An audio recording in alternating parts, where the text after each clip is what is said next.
A Connecticut Yankee in King Arthur's Court by Mark Twain. Chapter 12, Slow Torture.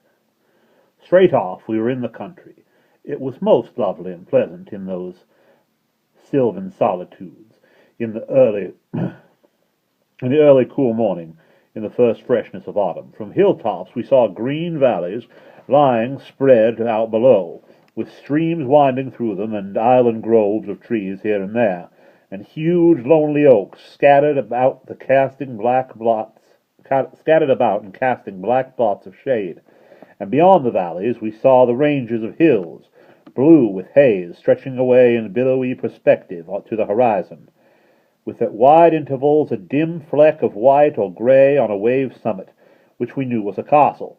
We crossed broad natural lawns sparkling with dew, and we moved like spirits, the cushioned turf giving out no sound of footfall. We dreamed along through glades in a mist of green lights that got its tint from the sun-drenched roof of leaves overhead. And by our feet the clearest and coldest runlets went frisking and gossiping over its reefs, and making a sort of whispering music, comfortable to hear.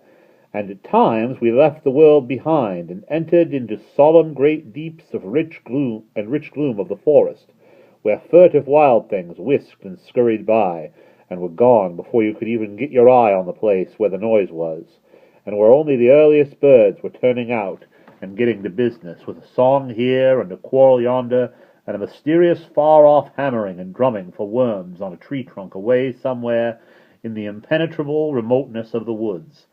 And by out we would swing again into the glare. About the third or fourth or fifth time that we swung out into the glare, it was, along there somewhere, a couple of hours or so after sunup, it wasn't as pleasant as it had been. It was beginning to get hot. This was quite noticeable. We had a very long pull after that, without any shade. Now it is curious how progressively little frets grow and multiply after they once get a start.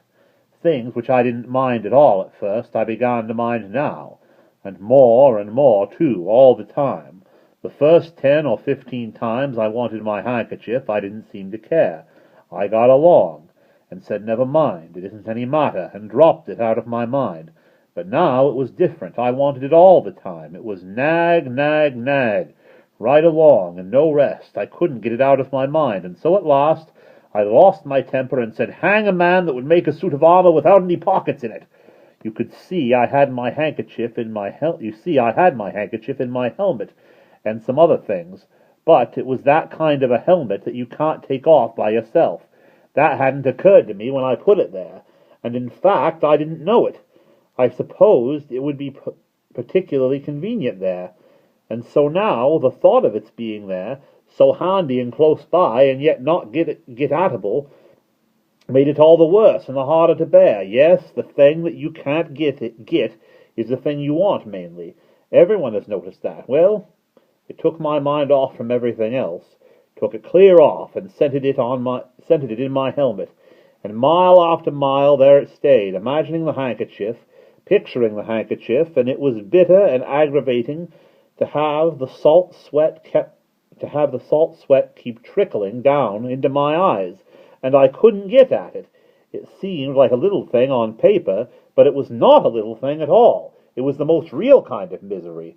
I would not say it if it was not so. I made up my mind that I would carry along a reticule next time, let it look how it might, and people say what they would.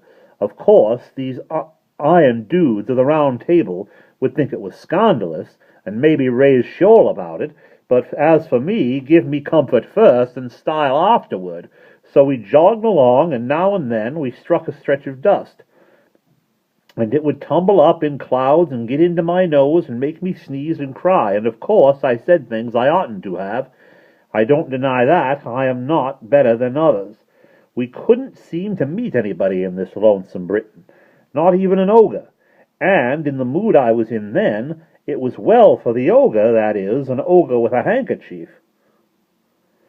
Most knights would have thought of nothing but getting his armor, but I got his bandana. He could keep his hardware, all for me.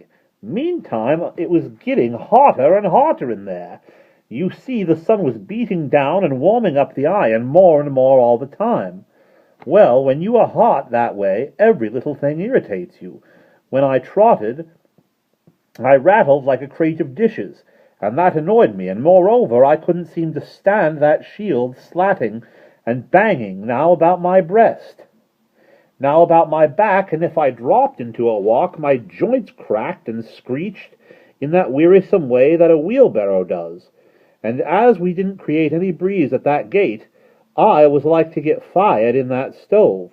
And besides, the quieter you went, the heavier the iron settled down on you, and the more and more tons you seemed to weigh every minute, and you had to be always changing hands and passing your spear over to the other foot. It got so irksome for one hand to hold it long at a time. Well, you know, when you perspire that way in rivers, there comes a time when you itch. You are inside, your hands are outside, so there you are, nothing but iron between.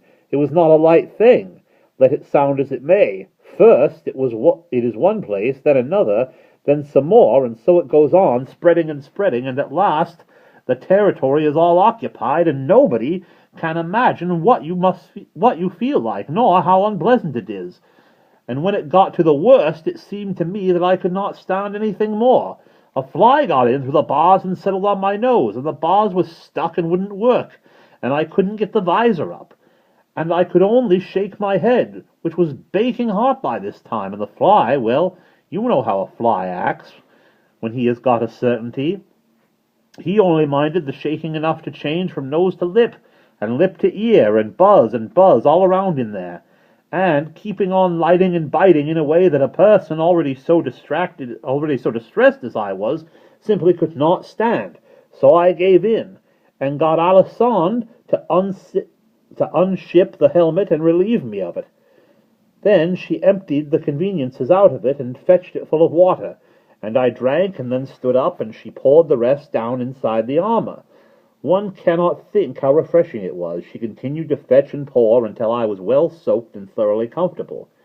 It was good to have a rest and peace, but nothing is quite perfect in this life at any time. I made a pipe a while back, and also some pretty fair tobacco, not the real thing, but what some of the Indians use, the inside bark of the willow dried. These comforts had been in the helmet, and now I had them again, but no matches. Gradually, as the time wore along, one annoying fact was borne in upon my understanding, that we were weather-bound. An armed novice cannot mount his horse without help, and plenty of it. Sandy was not enough for me anyway. We had to wait until somebody should come along. Waiting in silence would have been agreeable enough, for I was full of matter for reflection, and wanted to give it a chance to work. I wanted to try and think out how it was that rational or even half-rational men could ever have learned to wear armor, considering its inconvenience, and how they had managed to keep up such a fashion for generations, when it was plain that what I had suffered today they had to suffer all the days of their lives. I wanted to think that out, and moreover I wanted to think out some way to reform this evil, and persuade the people to let the foolish fashion die out. But thinking was out of the question in the circumstances. You couldn't think.